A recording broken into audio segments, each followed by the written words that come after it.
guys, so I'm here to talk about really quickly something that has been bugging me or something that I've been going through personally, and it's the whole idea of getting comfortable being uncomfortable. I've learned a lesson and I'm still like going through this process of getting uncomfortable being uncomfortable, or through this whole transition or growth. So I've learned a lesson that I want to share with you guys, and hopefully it may help you if you are currently in a similar situation or a chapter in your life as well. So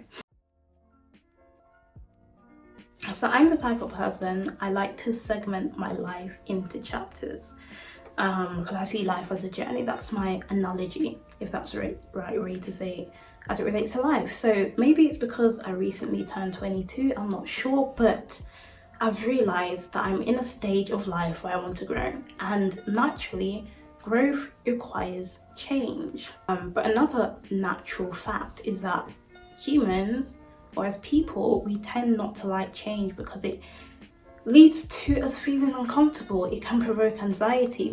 We don't like uncertainty. And I've recognized that in outlining my goals, or even looking at my vision board and seeing, I want that, I want to get there, but that requires change, that requires growth, and it requires me to get comfortable, to put myself in situations or around people, and doing that can be uncomfortable. So yeah, I've mentioned growth requires change. Change is good, even though it's uncomfortable. And sometimes growth requires us to drop certain bad habits, which is great. But I've realized in myself that if there's nothing to replace those bad habits with, if you're not putting yourself in an environment or doing things that are going to edify you, which would be the good habit, then you are eventually going to make allowances for your behavior, even though you know it's going to inhibit your growth. And I think it can be hard to cultivate those good habits. And sometimes it's only like a small step. Sometimes it's just, for example, let me give a personal example. So I myself, goodness, that's terrible English. I struggle with anxiety. So part of my goals, one of my goals for this year, is to practice socializing more, or to put myself in situations where I can create sustainable or healthy friendships with people that are like-minded. That's one of my goals. But that requires me, as a natural introvert who is 90%, if not 100% introverted, it requires me to put myself in situations where I am forced to be sociable. And that for me is really hard. And sometimes it's just simple things like sending a text to a friend or checking up on somebody.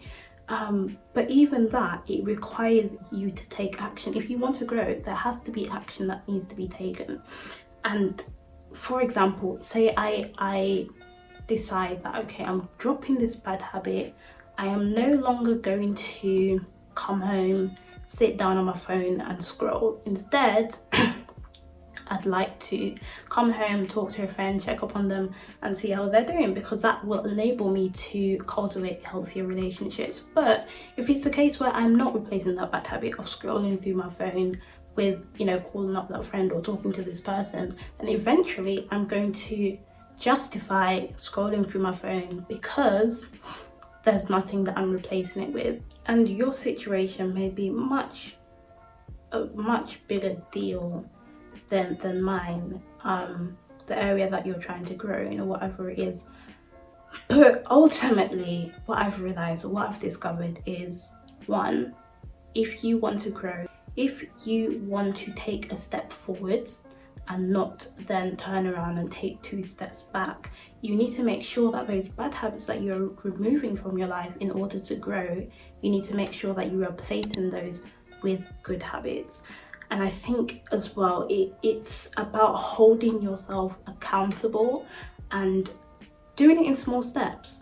Not saying that you're going to achieve those goals that you've outlined overnight. That's not how it works. How growth works is that you gradually take steps bit by bit on a daily basis to achieve those goals. So you break down your large goal into little tiny pieces that are digestible, that you can manage, that you can handle, and you hold yourself accountable for those on a daily basis. That's one thing I've learned. Second thing I've learned about this whole idea of getting comfortable, being uncomfortable, is that some days are not going to be great days. Sometimes you won't feel motivated to, you know, do those little small steps. Some days it may feel impossible. And I'd like to say in one breath that having discipline is what's going to motivate you to do that. But there's some days where you just won't feel motivated. You won't have it in you to try. And that's okay as well. I've learned that, and I have it on my vision board as well. It's so important to be kind to yourself. So sometimes you may aspire to achieve this goal. You may aspire to take those small steps to achieve those goals. You may have everything down to a T in theory. But mental health is real. There's days where you're just not going to be up to it, and that's okay. So it's important to, one, hold yourself accountable, yes, but two, to be kind to yourself as well. To sometimes give yourself a break, not necessarily to pick up those bad habits, but to give yourself room to make mistakes and recognize that life is a journey, like I've said. And there may be buck-ups along the journey, but that doesn't deter you from heading down that road or trying to reach that destination as well. So yeah, I said this is going to be a short video. That's kind of all I want to say. I'll give a little recap. So, 1, life is a journey. Set down your goals, write them down. If you haven't watched my vision board video, you should definitely check that out, because I share tips on goal setting as well. Break down your goals into smaller goals, hold yourself accountable, recognize that sometimes you may fall off, you may buck up, and that is completely okay. And also recognize the importance of removing certain things from your life that are no longer edifying you, but also replacing those bad habits with good habits as well. And yeah, that's all I have to say. Let me know in the comments if there's anything that you heard in this video that stuck out to you. Let me know your analogy as it relates to life. I see life as a journey. If you had to describe life in one word or in a sentence, how would you describe it? That is the comment of the day. Make sure you like, comment and share, and did I say subscribe? Make sure you subscribe. I'll see you in the next one, guys. Bye.